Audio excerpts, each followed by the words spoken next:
There's one up there. There's that one. Oh. This is the most will be. Sitting on that. It shows one.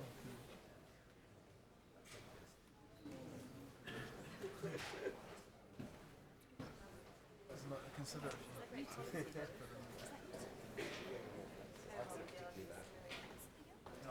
So that I woke up 2 mornings ago with this one. Really? Ever since. Like always. Well, definitely.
City is like city.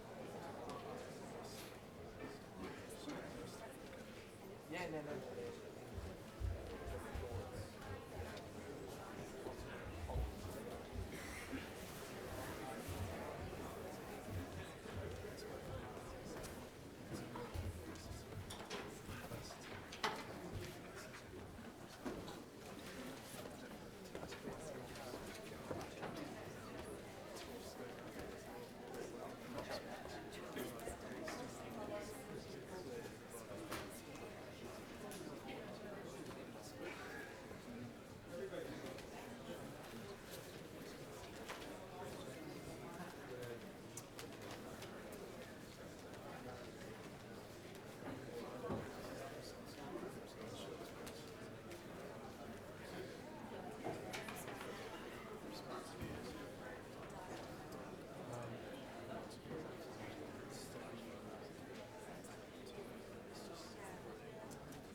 Nice position.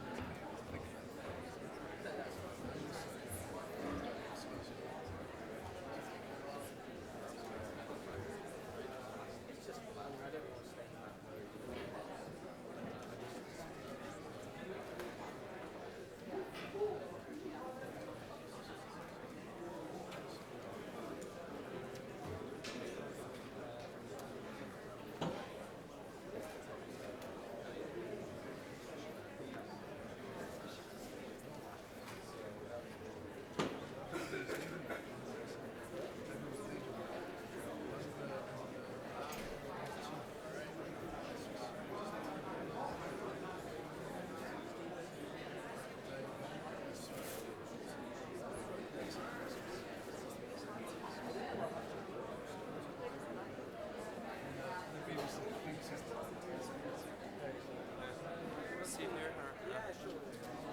Sir? Some say it's coming into one of these. Okay. It's okay. Oh, we won't find us. Huh? Fortuitous. What was that? It's fortuitous that Tom says it. Oh. Oh yeah, I don't see him around the house, so I can see him here. Yeah.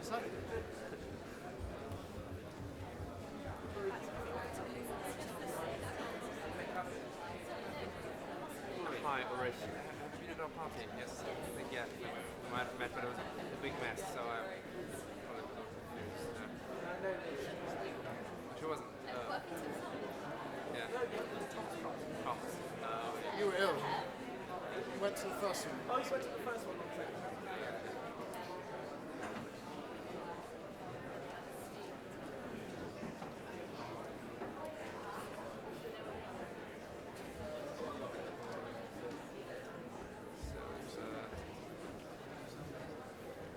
British diaspora lined up. The entire British diaspora lined up for the lecture.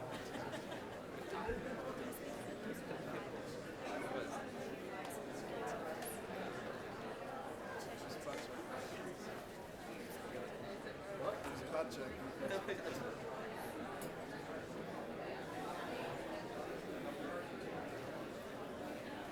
It's the shiny head of Joseph Lloyd Jr. Joseph Lloyd Jr.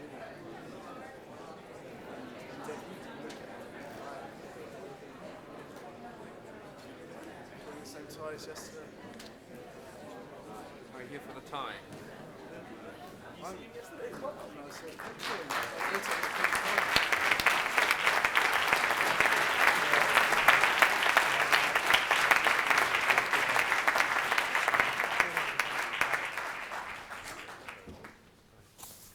Good evening. I'm Joe Nye, and it's my pleasure to welcome you this evening, to welcome the Right Honorable David Blunkett to the Kennedy School.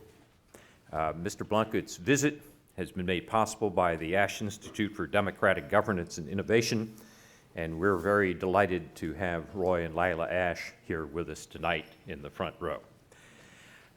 In his role as Home Secretary, David Blunkett is one of Britain's best-known and most influential politicians. He became Britain's chief law enforcement official just months before the September 11th attacks focused attention on terrorism and its relationship to crime, civil rights, and immigration. A self-described social democrat, he is nonetheless won praise from some conservative commentators for his tough anti-terrorism measures. Before becoming Home Secretary, Mr. Blunkett served as Secretary of the State for Education and Employment from 1997 to 2001. And one of his colleagues, Peter Mandelson, a fellow member of Parliament, remarked about him, "David Blunkett is one of those politicians who will instinctively understand the world's have-nots." Mr. Blunkett has summed up his commitment to the poor with a question. The test is, do I enable those who are at the bottom end of all the indices to better their lives? He entered electoral politics, winning the election to the Sheffield City Council at age 22, and rose to national prominence by becoming the City Council leader 11 years later. He was elected a member of Parliament in 1987. In 2001, he published Politics in Progress, Renewing Democracy and Civil Society, which reflected his evolution as a political thinker. Arguing that today's challenges cannot be met by state-centric systems of the past, he wrote that, in his words, "The long-term challenge is not finding better ways to provide for people, but creating the best ways to invest in people." His ideas offer a blueprint for a new democratic politics that emphasizes individual empowerment and active citizenship in local communities. Please join me in welcoming the Right Honorable David Blunkett to the Kennedy School.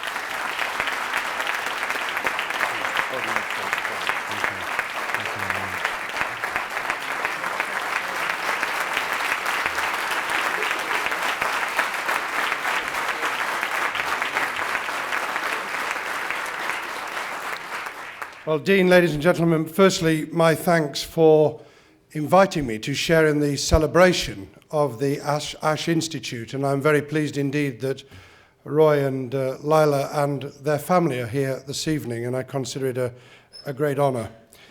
I'm also very pleased to be in Boston. I understood yesterday when we arrived why so many of the founding fathers had died when they reached these shores. It was the snow blizzard and the cold that obviously did it. My own family were brought up near to Boston. My father spent his early years there. It was just a different Boston. It was Boston, Lincolnshire, from which it derives its name. And of course, we've taken your police chief, well, just across the border from here in Cambridge, we've taken the police chief, Paul Evans, to be the head of our standards unit to endow the police force of England and Wales with the community policing ethos that he developed in Boston. And we'd like to apologise, but say we're very grateful for the transfer. The theme this evening is, does government matter? And I shall be brief because firstly I put a longer version in hard print and on the web if people are interested. Secondly, because I understand the traditions quite rightly in this, the forum, is that people should raise questions and engage in debate. So let me give time for it. Well, self-evidently I wouldn't be in politics and I wouldn't have been keen to get into government if I didn't believe it mattered. But what sort of government and how does it relate? And how can it make a difference? And therefore, how can it matter to people who are switched off from political debate, often from current affairs, often cynical and encouraged to be cynical about what politics and democracy can offer? When I was a student at the University of Sheffield many moons ago, and I studied political theory institutions, my old professor, now Sir Professor Bernard Crick, wrote a book called In Defence of Politics back in the 1960s. It was about the case for how politics was the essential oil of democracy and how democracy was crucial to resolving conflicts, to determining prioritisation, to settling differences in a way that didn't allow people or encourage people to resort to violence and to the disintegration of our society through anarchy. And I think we do need to keep reinforcing and making the case, not simply for what kind of government, important as that is, but that politics and government itself is a positive gain, not something to be disparaged, is an essential part of ensuring that we have a glue that holds us together as communities, as a society, as a nation, and that glue has to be reinforced and reinvented at different times as it has in our history.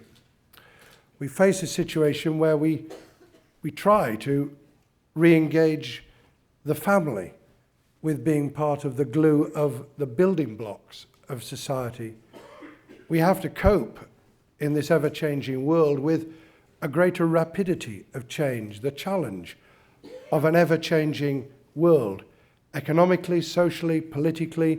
The world has never changed so quickly.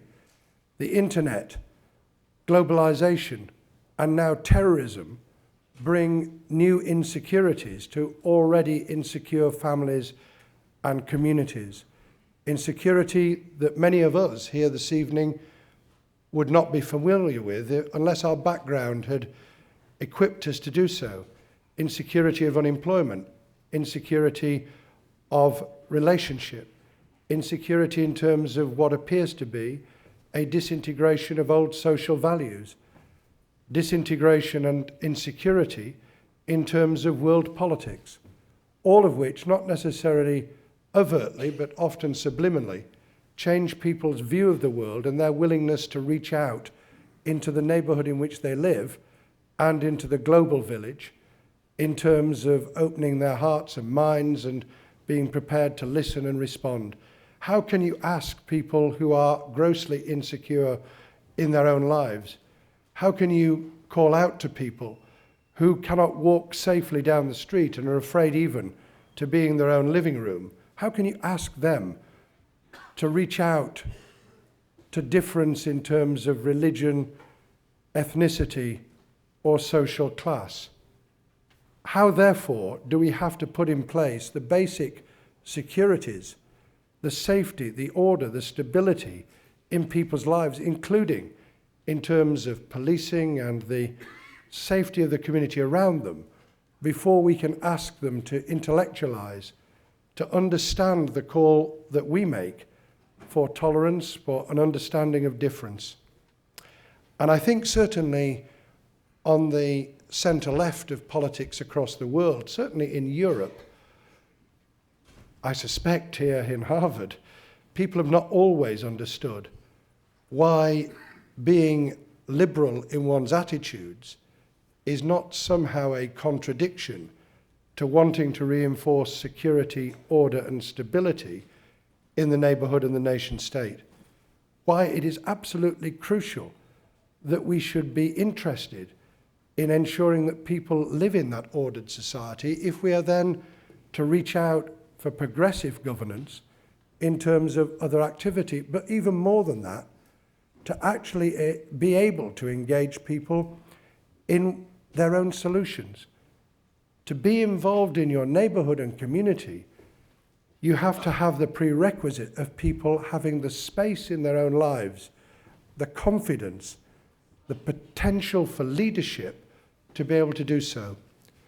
Family breakdown, greater mobility, community disintegration and dysfunctionality have all contributed to the disintegration of those building blocks and that foundation and security. It's not simply that people in dysfunctional communities, often with a core of dysfunctional families, have a difficulty in surviving. It's that people who can get out of those communities, who have the wherewithal, the resource to move, will move. So the community that is disintegrating around them is one which potentially they're likely to leave. So the first and absolutely crucial element of government is order and stability. The second is to try and intervene to build the capacity for communities to hold on to the capital they already have. And the capital they already have is their people. The capital they have are those with leadership skills and confidence. The capital they have are people who have a stake in the community around them. And that stake has to be reinforced by government at every level. In your case, federal, state, city, county. In our case, from Westminster through local government and the devolved administrations in Scotland, Wales and Ireland, Northern Ireland, to empower people, to give them confidence and to give them knowledge and information on which they can build. I was the Education and Employment Secretary from 1997 to 2001 in the Blair government. I reinvented the term, because it's not new, lifelong learning, because I believed that education was one of the absolutely essential building blocks. It is social capital at its best. We who are educated have a stake in the world around us. We who are well educated have the potential to earn, to be independent, to be self-reliant, to be able not only to look after ourselves and our family, but the space to be able to contribute back to community. We have a stake in a way which allows us to identify and belong, not necessarily to old-fashioned neighbourhoods, although I'm nostalgic for them, but also to identify with wider communities, built through the internet, built through social contact, built through this global society of ours, in which so many of those who are here this evening will know people not just across the United States, but across the world, almost as intimately as people 100 years ago knew those 2 streets away from their home. So we need to use government to reinforce a sense of identity and belonging, but we also need to ensure that we reinforce it by recognizing what it is that gives people that stake. Pulling them together is not easy, but it is happening right across the world. In our own country, in the United Kingdom, families in focus in the London Borough of Camden have transformed their own society from one of crime, social disintegration, young people alienated, to one where crime has dramatically fallen by over 30%, where young people are now seen as being part of the solution rather than feared. In Balsall Heath in Birmingham, a multi-ethnic community that was literally falling apart. The community itself, with the backing of the police and local government, actually less local government for several years, because local government feared the rise of the neighbourhood and community at that time, with the help of the police, rid themselves of the red light district, which made it impossible for people to walk around at night without being propositioned by prostitutes, by the associated hard drug culture, which of course goes with that sort of community, with a disintegrating society where those who had social capital in the form of ownership of housing, a bank balance, a decent education, were leaving. And just with the handful of community leaders, with the pulling together of the faith communities, as has happened in cities across the United States, transformation has been brought about. So not only the social capital has increased, the economic capital has increased, what we call gentrification in a non-gentrified community, where people can now sell their houses for a great deal more than they bought them, but don't want to. I saw in Red Hook in New York last year an example which, of course, the Ash Institute are engaged in terms of new forms of engaging answers to criminality and solutions within the criminal justice system that engaged all those involved. The prosecutors just had a tremendous debate in our country about the obviously revolutionary issue of whether prosecutors should be on the side of the public and work in the community. Probation, who are so often in offices waiting for the released criminal to come for a weekly or monthly interview instead of being out in the community. The local district judge, and in our case magistrates, being part of the solution within the community. All these things we're learning and sharing can make a difference. And I saw it at Grove Hall today in terms of a community turned round, a policing policy that engaged with youth and social services in new ways. It can and must be done. And it has to be done quickly enough to stop people wanting to separate themselves out from what they see as the problem. We are already seeing in our country what you have here, gated communities, shut off, albeit temporarily, from the fears of the world around them, temporarily, because you have to come out of gated communities, even the most extensive ones, to work, even with the internet, to come out and work, occasionally to socialize, to meet, visit, eat with those who are not in the gated community. It's true globally. We cannot live in a gated community. Countries cannot withdraw from the uncertainties and difficulties around us. So how to engage government nationally with governance internationally is the challenge of the first half of the 21st century. Forget for a moment the disagreements over, just for a moment, the disagreements over the intervention in Iraq.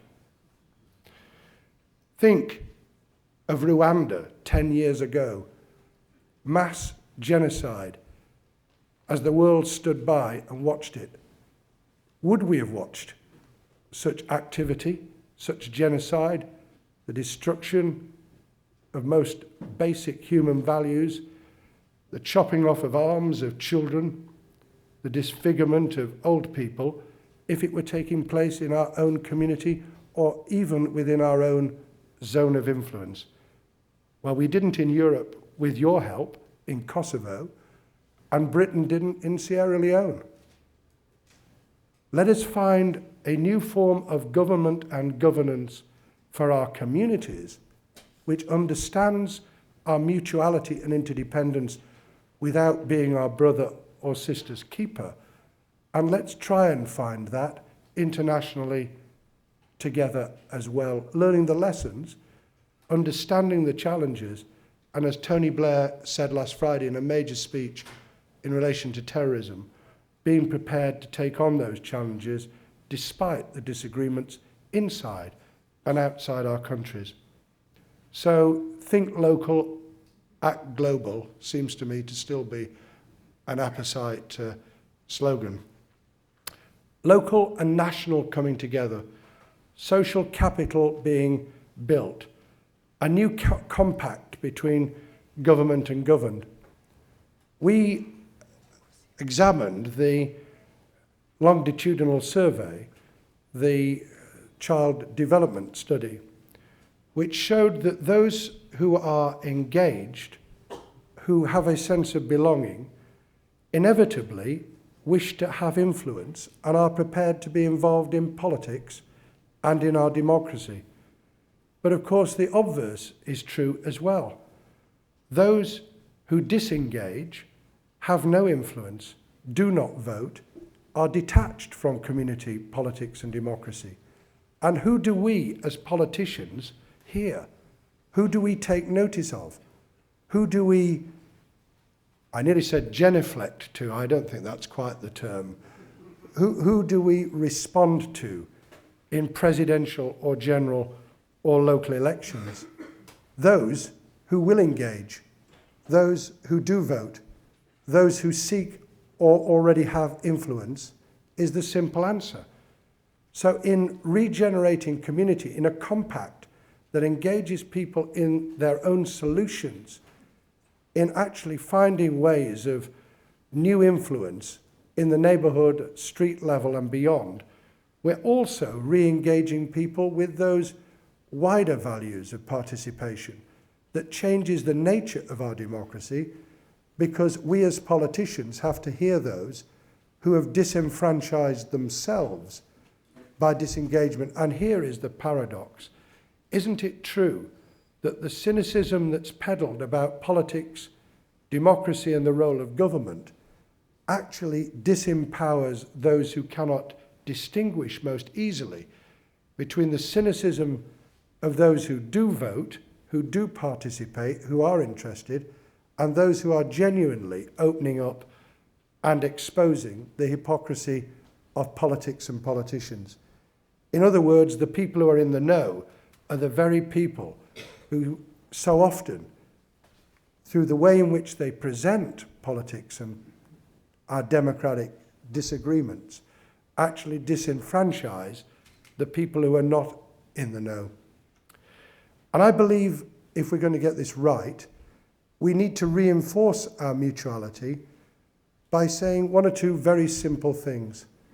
Firstly, rights and responsibilities go hand in hand. If we believe that people should have a stake, then of course the response we make in order to reinforce and support them gaining that stake has to be one of expecting something from them as well. You in the United States and we in the United Kingdom have a history which correctly places enormous influence and emphasis on individual rights. We have so often, in my view, lost the issue of duty and responsibility alongside it.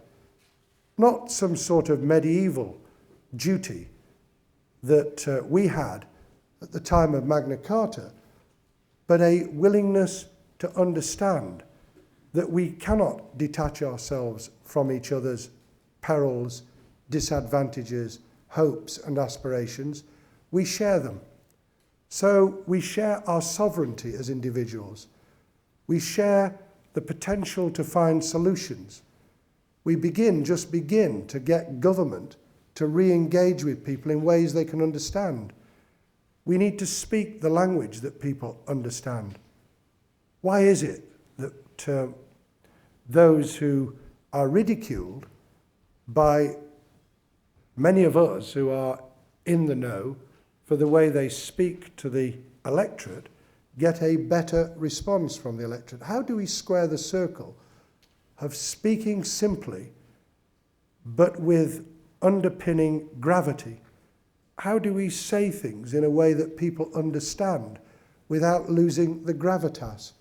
How do I, in my own position, adopt a stance which allows me as Home Secretary to be able to address the fears, the feeling of injustice, of disempowerment, of disengagement of the constituency I represent without undermining the gravity of the position that I hold? These are the paradoxes of modern communication in a very different world. So how we practice our democracy, how we use the power of government to reinforce good, to provide the resources, the know-how, the information, the sharing of best practice, is, in my view, the challenge that faces us now. And to challenge those, and we have it so often as you do, who demand small or no government, but always want government to intervene in issues and actions that they think is right. How do we avoid small government at home and big government abroad? Or big government at home and disengagement abroad? How do we deal with the contradictions of those who understand very well the power of government when letting contracts, but don't seem to understand the power of government in reinforcing community? Let us take on these challenges because they're ones for all of us here in the US and in my own United Kingdom. Powerful challenges of stopping the disintegration of democracy, the disengagement from participation, the terrible drift away from voting in elections, that in the end will disempower all of us.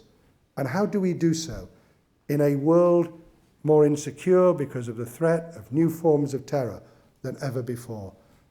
That is the challenge that I hope that you continue to address through the Ash Institute in really engagement at local level in community and governance. And here at Harvard, in a center of learning without parallel, using the intellect you have to engage with those who really do need the answers from those of us who have the temerity and the confidence to stand on platforms, ask for election to govern them, and also have the temerity to indicate that we have the answers to some of these very difficult questions. Thank you for the opportunity this evening.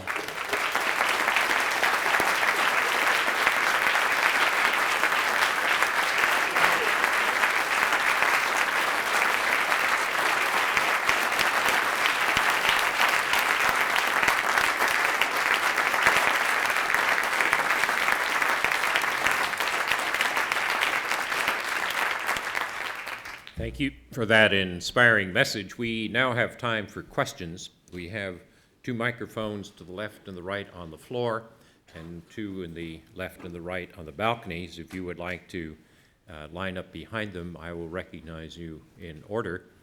And let me ask you, when you raise a question, to please identify yourself and preferably your relationship to the university, and also to keep your questions brief and to the point.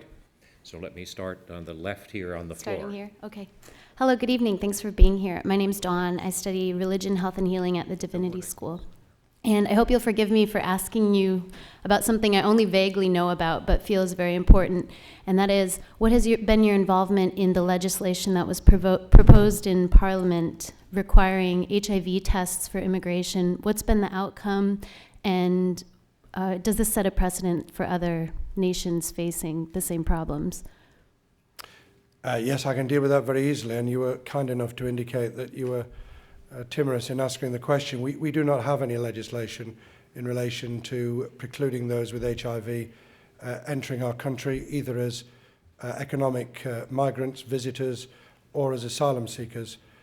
We are examining the very real difficulty of how, when someone has failed their asylum claim or come to the end of their work permit or their visa, they should not be able to claim permanent residence on the basis of being HIV positive, on the grounds that we have the retroviral drugs and the treatment available but in their country of origin, they may not get that standard of treatment.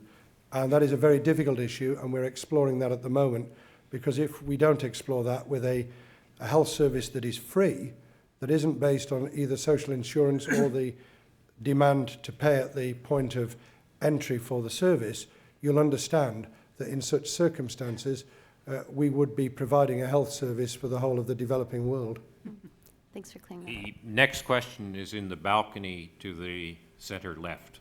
Hi, my name is Jeff Masters. I'm a master's student here at the Kennedy School and from the UK. You talk about empowering communities, but your Labour government sent sort of mixed messages on this subject. On the one hand, you've devolved power to Scotland, Wales, and to London and other cities.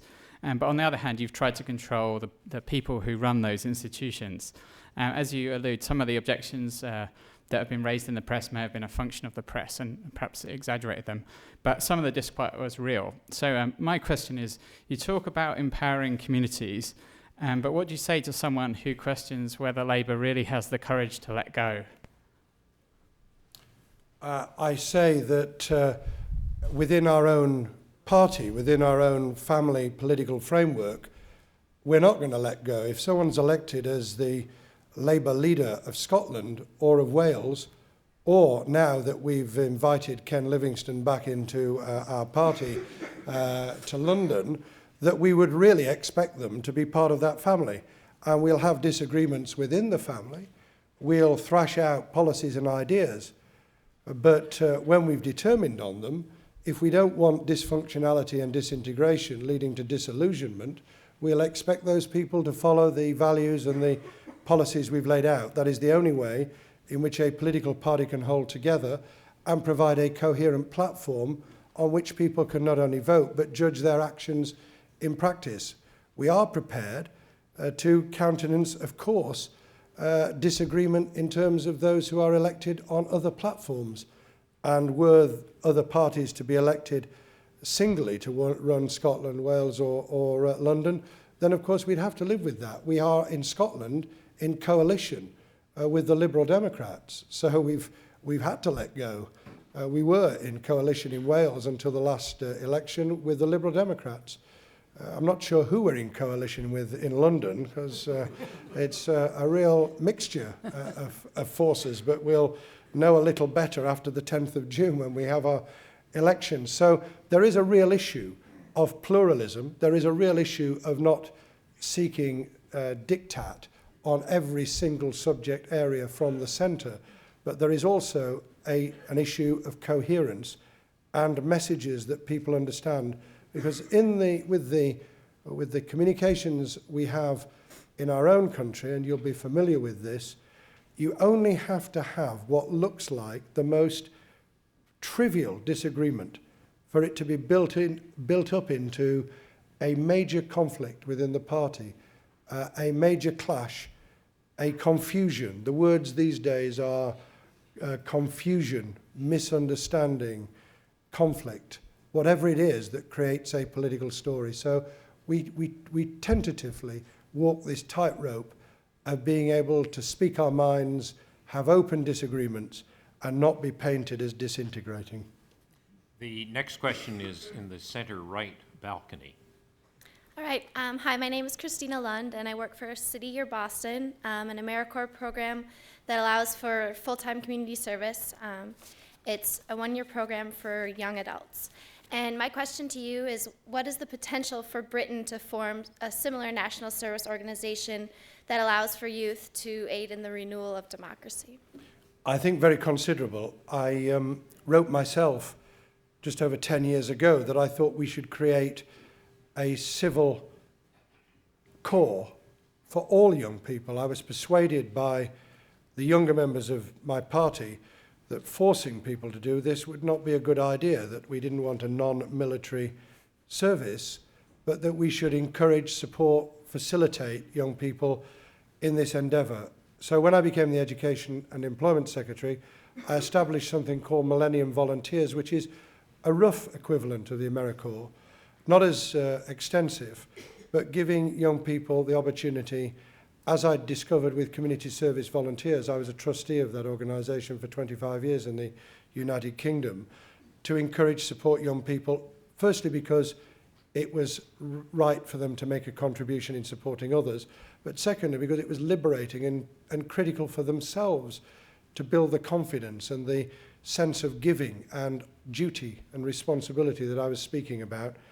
And I've built that into the curriculum of the education service, the state education service in Britain, with the new citizenship and democracy programs, which all secondary schools, all post-11 schools in our country are now following. And Gordon Brown, the Chancellor of the Exchequer, and I are seeking to develop a more extensive program of mentoring and volunteering, which he may say a little more about when he stands in the Parliament for our annual budget presentation in just over a week's time. Thank you. And I'd better not give any of that away. The next question is on the right on the floor, and I'll turn to you.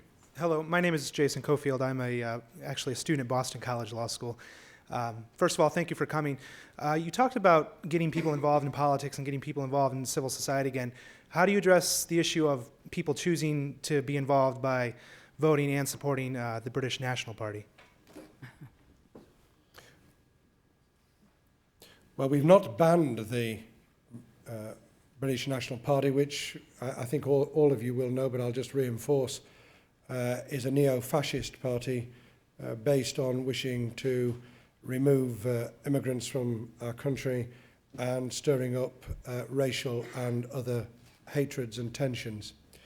We need to take them on by firstly examining what it is that resonates in our communities from their hatred and their call for votes of such a nature. And I think I dealt with some of this earlier on in terms of the fact that we need to hear, understand, and act on the insecurities that exist, the fear of difference arising out of a fear for one's job, for one's social position, for one's sense of identity. And instead of pandering to it, actually deal with those issues head on, provide the security and stability. See, one of the ironies is that people, I think my party have now very clearly got the message, although social democratic and socialist parties across Europe are struggling to get the message, which is why, apart from Sweden and Germany, the United Kingdom is the only left-of-centre government left in the European Union as it stands prior to the 1st of May.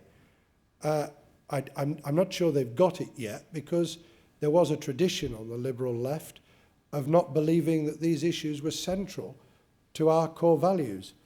That is why the Weimar Republic allowed Hitler to rise to power, or the Spanish Second Republic disintegrated in the way we know, leading to the emergence of a fascist state, which was still in power when I first entered politics as a councillor in the city of Sheffield, so not so long ago. And in dealing with those issues and securing their confidence, to then be able to deal with head-on the racism and prejudice, and to be able to face it down. The next question on the floor, the center left, is from Dr. Dorothy Zinberg, who is a member of our faculty. Thank you, Joe, and thank you, sir, for putting the challenge in such succinct terms. I have a question about your use of the word families. And the reason I bring it up is that 2 years ago I was at a meeting with David Stanton, who was then the chief of statistics on domestic affairs in Great Britain. And the statistic he gave was that in the year 2000, 40% of all births in England were out of wedlock. Already that sounded like a very quaint term. And my question to you is, if you're going to be working on developing social capital, what is your government doing with what is now a major shift in the structure of families? Let me just add that of that 40% of children, they were born into families where only 15% had someone living in a continuing relationship in the family. And that, if I might say so, is the crucial statistic, because the issue of stability, of role model, of certainty has such a dramatic impact on the child and the children, their framework within which they grow, their understanding of the nature of themselves, their own immediate surroundings and the world outside, that we need at all costs to reinforce that sense of stability and belonging for themselves. We've got a major Sure Start program which myself and the current Culture Secretary devised when we were in opposition, and the Chancellor Gordon Brown was prepared to fund, which engages from the moment a child is born, not with traditional professional intervention, but with reinforcing the forces of support within the community immediately around the family, so that we develop what I think traditionally was called the extended family, not just in terms of those with a direct relationship, but the neighbours, what we have as health visitors, the local general practitioner, the doctor, the people who are immediately around, being part of the support system.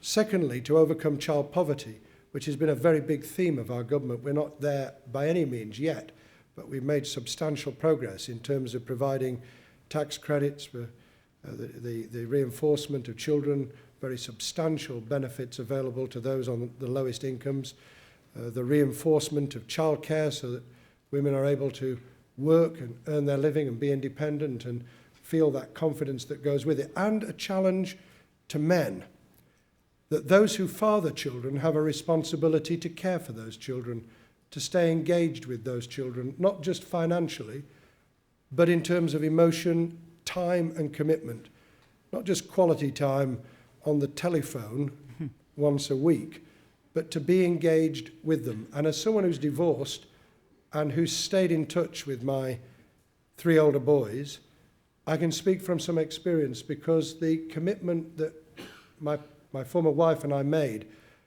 that the benefit and the welfare of the children was more important than anything we may have fallen out about, was an absolutely key commitment to their growth into young men, of whom I'm very proud. Thank you. The next question is on the balcony on the center left. Mr. Blunkett, my name's Andrew Lee. I'm a PhD student at the Kennedy School. I wanted to ask you, the past 10 years has seen the Republican Party become the natural party of government in the US, while the Labor Party has clearly become the natural party of government in Britain. Why do you think that is? And do you think the different ways in which the parties have handled wedge politics has anything to do with it? No, I think our two policies, our two political societies are very different. I'm not entirely sure, let me be very cautious how I answer this question. None of us are going to enter into the presidential election here. But let me just pose a hypothetical. Say the United States had not had a rule that a president could only serve 2 terms. Other issues apart, would the nation here have re-elected Bill Clinton for a 3rd term? It's just I just pose it as a question. Would that therefore have changed the balance in relation to your question? If we hadn't had Tony Blair as the leader of the Labour Party from 1994, would the Conservatives have stood a better chance? I don't think they would have won the 97 election, but would they have stood a better chance of recovering quickly to win the 2001 election? These are complex issues. There are underpinning social changes. There are, of course, the balances that I described earlier. The balance between the emphasis on securing security and opening up progressive issues and progressive governance. If we get it wrong in Britain, we won't be elected for a 3rd term. And I simply pose it from our own standpoint, not from the US's, but these are the issues we're struggling with. And this is what we're endeavouring to transmit to the left of centre press in Britain, who are still struggling with the idea that it really does matter to secure people's confidence in terms of what we do economically, in terms of stability, what we do in terms of policing and security and order and migration on the national issues, and what we do to secure peace and confidence and stability internationally, because all three go hand in hand. We have a question now in the balcony center right. My name is Ravi. I'm a fellow at the Schoenstein Center of the Kennedy School. You had made the point earlier that being liberal and being pro-security are not contradictory. I was just wondering if the pendulum hadn't swung too far in terms of, say, restrictions on immigration, greater surveillance powers, greater powers to law enforcement, and so on. I was wondering if using 9/11 and subsequent events as an excuse, law enforcement and security agencies had somehow persuaded the political establishment to grant them powers which they have always wanted, but which the democratic system had resisted earlier. Well, I could tell you from the heart that in holding my advice surgeries and in initially living in, then representing the community in which I was born, the issue of security and order has been uppermost in their minds long before the 11th of September 2001, which is why I referred back to the Weimar Republic. Was the dithering of the left-of-centre Social Democrat government not a contributing factor to allowing the rise of fascism? Was the disorder, the economic disintegration, partly responsible, created and holding responsibility by the victorious governments in 1918, responsible for the rise of fascism? Is not economic, social and structural insecurity something that inevitably will turn people not to progressive politics, but to the very opposite? And therefore, is it not right that we should be willing to address those issues? Of course, post-11th of September, they've been brought into stark focus. And as I was indicating when I spoke in a separate lecture last night, the balance, the proportionality, the key issue of ensuring that rights and freedoms go hand in hand with protecting ourselves from terror is absolutely crucial. But we cannot underestimate how people feel in terms of that international new global suicide threat and how that equates to their greater insecurity in the community. We've, in the United Kingdom, tried to maintain that balance. We initiated a debate almost a fortnight ago in Parliament in terms of finding longer-term solutions and challenging people to come up with solutions that are non-draconian, that actually do address the kind of fears that you're rightly and understandably raising. But we also are trying to do so with a dramatic shift in policy on migration, because you mentioned it. We are trying to get a grip of clandestine entry whilst increasing, fourfold the number of work permits, the United Nations route for asylum seekers from the regions of, that they come from to be able to enter the country legitimately as refugees, and to tackle the social cohesion within our communities that allow that to take place. Difficult issues in which our own press know that they can sell more newspapers. One newspaper managed to sell 20% more copies one day when they managed to get asylum and the fall in house prices into one headline. So we walk this tightrope together, and we do so in our democracy by open and honest debate about the difficulties. Now we have a question from the floor on the center right. My name's John Foley. I'm from Boston, Massachusetts, and I'm involved in a number of Irish American organizations. In the pamphlet we have tonight, which has your biography, there's also a note that Martin McGuinness from Sinn Féin will be here on Friday, and he will be speaking. The topic is, will Britain ever keep faith? You talk about reaching out and empowering people. In the situation in Northern Ireland, your government dissolved a freely elected governmental body. How do you justify that? In order to ensure that there was a long-term solution and that there was an immediate disintegration in terms of the governance of Northern Ireland, in such a circumstance, the ability to re-engage all parties who have a key role in making that happen, in being able to maintain that consensus which had been with great difficulty forged, seemed to us to be the only way of proceeding. And difficult as it is, that dialogue continues, and that endeavour to put together again the executive and the assembly in circumstances where the balance within the unionist framework has shifted. And I think we all know that with that kind of delicacy, compromises are being made. Dialogue is even more difficult than it was a year ago, and we tread the path with a great deal of uncertainty. So we choose our words and we choose our actions, knowing that they are not ideal, but with continuing hope that we can find a way forward. We have a last time for one more question, which is on the floor on the center left. My name's Callum Doherty. I'm from Glasgow, and I'm a first-year student at Harvard College. This question is to do with migration and the implementation of the citizenship tests in the United Kingdom.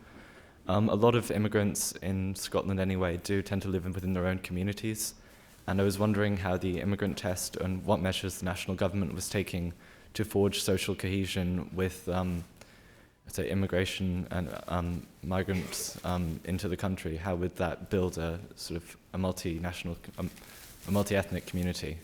Dean, could I say it was a great pleasure to take the last question from the centre left. That is, it's indicated the internationalism of Harvard to hear the different accents tonight that we've had.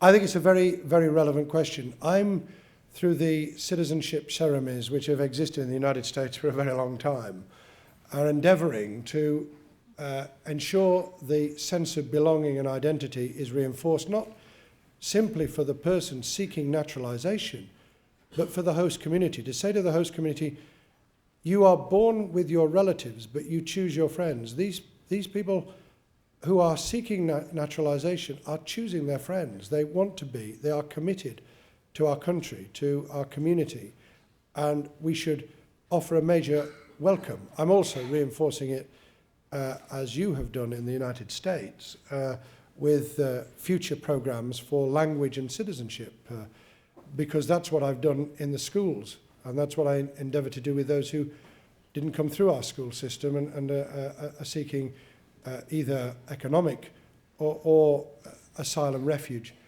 It's an apposite question for a Scot, because the First Minister in Scotland and the Scottish Parliament are very keen indeed to encourage migrants to Scotland, and we've worked with them on launching a programme which I hope we can reinforce.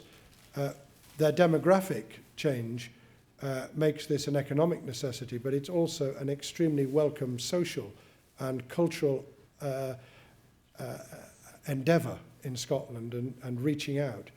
So I think we need to be much, much clearer about integration programmes that actually at local level understand the different cultures that will be emerging and are able, through information, explanation, education and positive programmes of engagement, to get people to be part of what I call diversity with integration. We are not in the United Kingdom endeavouring to enforce some form of assimilation, which is the policy of some countries on the continent of Europe within the European Union. We are endeavouring to provide diversity, but with integration, so that people do feel, know and display that they are part of our country. And if we can get it right, then we will have an answer for the future, which I hope we can be proud of. Please join me in thanking David Blunkett for this wonderful inaugural speech for the Ash Institute.